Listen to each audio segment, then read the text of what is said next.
Bruchim Habayim, bienvenue à Har Tzion. À quel endroit? Dans la tombe de Kever David Ameler. Mais je comprends pas. Le roi David, il vient de quelle tribu?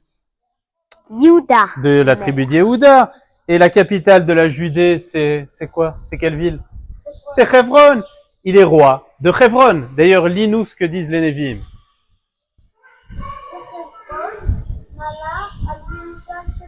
Bechevron, Malach al Yehuda Sheva Shanim. Il est roi de Hebron, pas du tout à Jérusalem. Alors pourquoi, après 7 ans de règne, il se déplace et il déplace toute sa capitale de Hebron à Yerushalayim? C'est pas logique.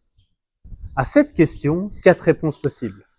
Première réponse possible, si le roi David vient de déplacer sa capitale de Hebron à Yerushalayim, c'est parce que Yerushalayim est positionné sur une route très spéciale qu'on appelle Derech HaAvot.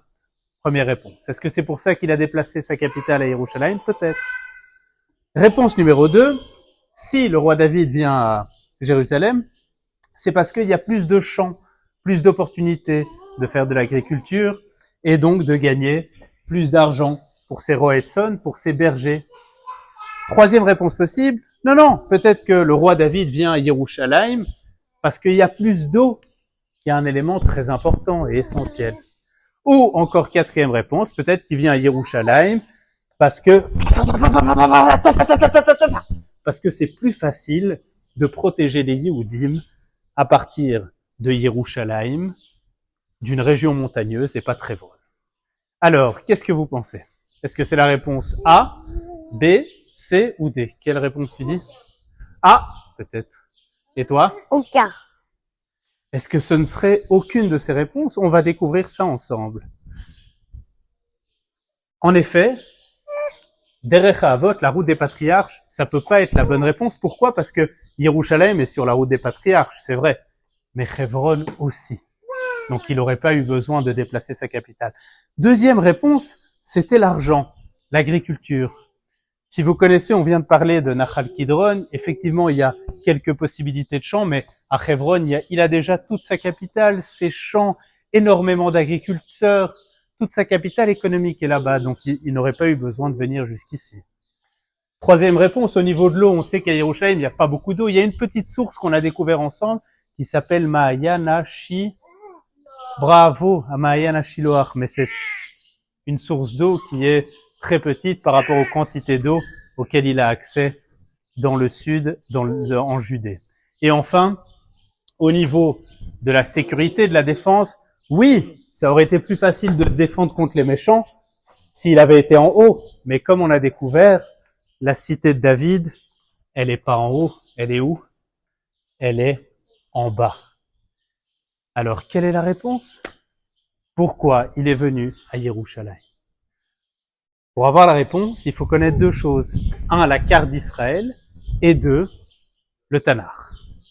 La carte d'Israël, vous savez que quand les Yehudim, les Bnei Israël sont rentrés en Eretz Israël, chaque chevet a reçu une petite partie.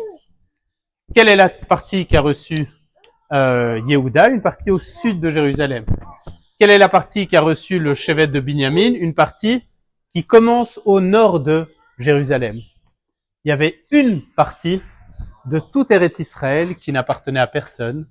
C'était justement ici.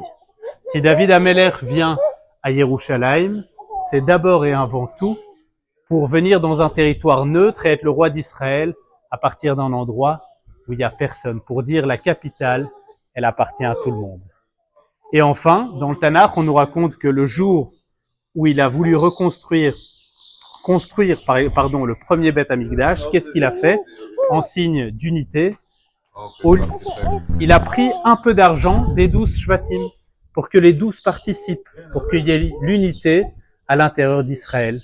Si par exemple le Beth Amikdash coûtait $600,000, il a demandé à chacun de payer 50 000 pour que tout le monde participe, parce que 50 000 fois 12, ça fait effectivement 600 000.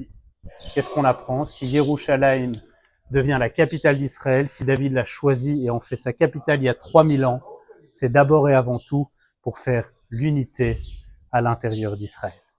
Et maintenant, on va aller découvrir tout de suite ce qui s'est passé il y a 2000 ans à l'intérieur des murailles. Go!